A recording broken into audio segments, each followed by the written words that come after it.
Valdemário Freitas, Cildemir Miranda e Valdenice Araújo. Brasileiros como quaisquer outros, pais de família, donas de casa, estudantes, trabalhadores, vivem os mesmos problemas, enfrentam os mesmos desafios, desfrutam dos mesmos prazeres, alimentam os mesmos sonhos. São diferentes apenas numa coisa: escolheram a carreira militar como opção profissional. Apesar de uma vida normal, a profissão de Valdenice, Valdemário e Cildenir impõe a eles regras diferentes no dia a dia. Militares estão sujeitos a rígidos regulamentos que têm por objetivo resguardar os dois mais importantes pilares da profissão que escolheram: disciplina e hierarquia. O Brasil possui hoje cerca de 480 mil militares nas suas forças armadas. Marinha, Exército e Aeronáutica. São homens e mulheres na ativa e na reserva. Atuam em todo o território brasileiro com a missão de proteger a soberania do território nacional. Na rotina deste trabalho e também na vida pessoal, como qualquer outro cidadão, o militar pode cometer crimes. Pode fazer algo que venha ferir a lei e levá-lo a prestar contas à justiça. Um militar pode praticar dois tipos de crimes: o crime comum, pelo qual ele vai responder à justiça comum, e pode praticar também crimes militares previstos neste código, o Código Penal Militar. E se ele pratica algum crime previsto nesta lei especial, vai responder por este crime a um ramo especializado do Poder Judiciário. Ele vai prestar contas à Justiça Militar da União, que você vai conhecer agora. A Justiça Militar da União situa-se em posição de destaque no organograma dos poderes da República. Integrante do Poder Judiciário, o Superior Tribunal Militar encontra-se no mesmo nível dos outros tribunais superiores. A Justiça Militar da União atua em todo o território nacional. Está dividida em 12 circunscrições judiciárias militares, por onde se distribuem 18 auditorias militares, responsáveis pela aplicação das leis militares nos 26 estados da Federação e no Distrito Federal. Nas auditorias atuam 18 juízes auditores e outros 18 juízes auditores substitutos. Eles são a primeira instância da Justiça Militar da União. Brasília, capital da República. É aqui que funciona a segunda e última instância da Justiça Militar da União, exercida pelo Superior Tribunal Militar. O STM está instalado naquele prédio ali, na Praça dos Tribunais Superiores, desde o ano de 1973. Antes, no entanto, de ver como funciona o STM, vamos conhecer um pouco da história desta corte. Logo que chegou ao Brasil, 1808, o príncipe regente de Portugal, Dom João, precisava de instrumentos para governar e administrar a colônia. Já instalado no Rio de Janeiro, uma das suas primeiras providências foi baixar alvará, com força de lei, criando o Conselho Supremo Militar e de Justiça. É, pois, a justiça mais antiga do Brasil. Dom João, assim como seus sucessores, Pedro I e Pedro II, presidiram o Conselho até a proclamação da República em 1889. Neste ano, já sob a presidência do Marechal Deodoro da Fonseca, a Corte passou a se chamar Supremo Tribunal Militar, sem, no entanto, estar vinculado ao Poder Judiciário. Os tribunais militares brasileiros e os seus juízes foram incluídos na estrutura do Poder Judiciário em 1934. Nas Constituições de 46 e 67, a estrutura da Justiça Militar sofreu pequenas mudanças, até que a Constituição de 88 estabeleceu a atual organização, composição e competência da Justiça Militar da União.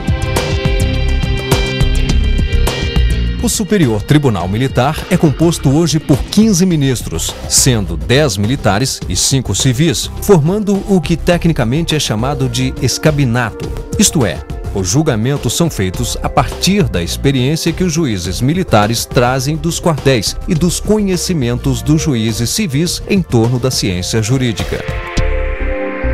Os ministros militares, todos oficiais do último posto da carreira, estão assim distribuídos: 4 generais de exército, 3 almirantes de esquadra e 3 tenentes brigadeiros do ar. Entre os 5 ministros civis, 3 são escolhidos entre advogados de notório saber jurídico. Um é escolhido dentre juízes auditores e outro é escolhido entre os membros do Ministério Público Militar.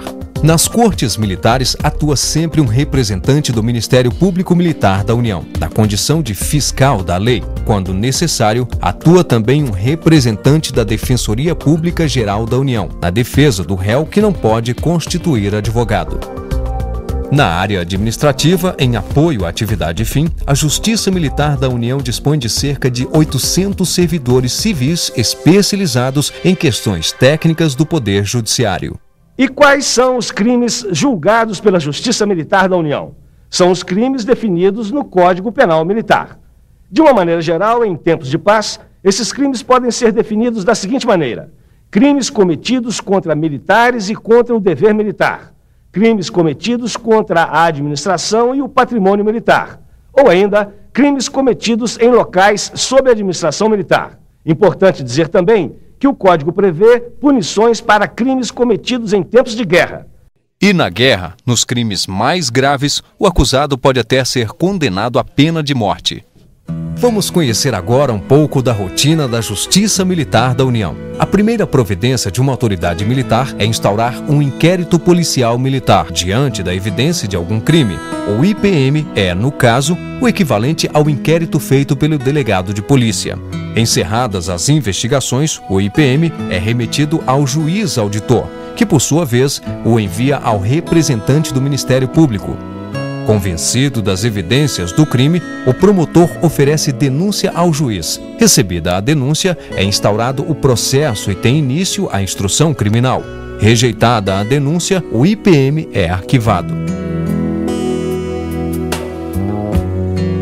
Ao dar início ao processo, o juiz auditor convoca os conselhos de justiça. No caso dos praças, soldados, cabos, sargentos, subtenentes ou suboficiais, instala-se o chamado Conselho Permanente de Justiça. O juiz e 4 oficiais da mesma força do acusado, no caso do julgamento de oficiais, de tenentes a coronéis, é convocado o Conselho Especial de Justiça. 4 oficiais da mesma força e de patente superior à do acusado. Ao lado do juiz auditor, eles vão promover o julgamento. Se o réu ou o promotor não concordam com o resultado do julgamento, eles podem apresentar recurso. E, neste caso, quem vai julgar o recurso é o Superior Tribunal Militar, a segunda e última instância da Justiça Militar da União. Vale citar uma exceção na rotina do Superior Tribunal Militar. Se o acusado de um crime é um almirante, um general ou um brigadeiro, somente os ministros do STM poderão realizar o julgamento. Como ramo especializado do judiciário brasileiro, a Justiça Militar da União é uma referência entre as cortes militares do mundo inteiro. E aqui no Brasil, em todos os momentos da sua longa existência, ela escreveu uma história que pode ser resumida na palavra dos mais consagrados juristas do país. O Superior Tribunal Militar é a prova viva do espírito de conciliação e entendimento do Brasil. Nesta hora em que há um medo generalizado e medo justificado porque ninguém está garantido, quando agentes de segurança podem apanhar qualquer um e sumir com o cidadão, este STM não tem medo. No Brasil, a Justiça Militar não funciona como justiça de exceção ou como tribunal de segurança, no qual as razões da justiça são submetidas às supostas conveniências da segurança do Estado. A Justiça Militar tem observado os princípios gerais do direito, julgado de acordo com a lei e provas do processo, permitindo aos advogados desempenharem seu papel com liberdade. Com mais de 200 anos de existência, a Justiça Militar da União teve participação decisiva na construção do Brasil de hoje. Ao planejar seu futuro, a Justiça Militar da União tem se modernizado ao investir em recursos humanos e tecnologia da informação. Essa nova realidade está alinhada a uma visão de planejamento estratégico que almeja uma justiça célere e moderna em consonância com as metas do Poder Judiciário. E fazendo o que sempre fez a Justiça Militar da União, continua cumprindo seu papel constitucional na defesa de nossa soberania e do povo brasileiro.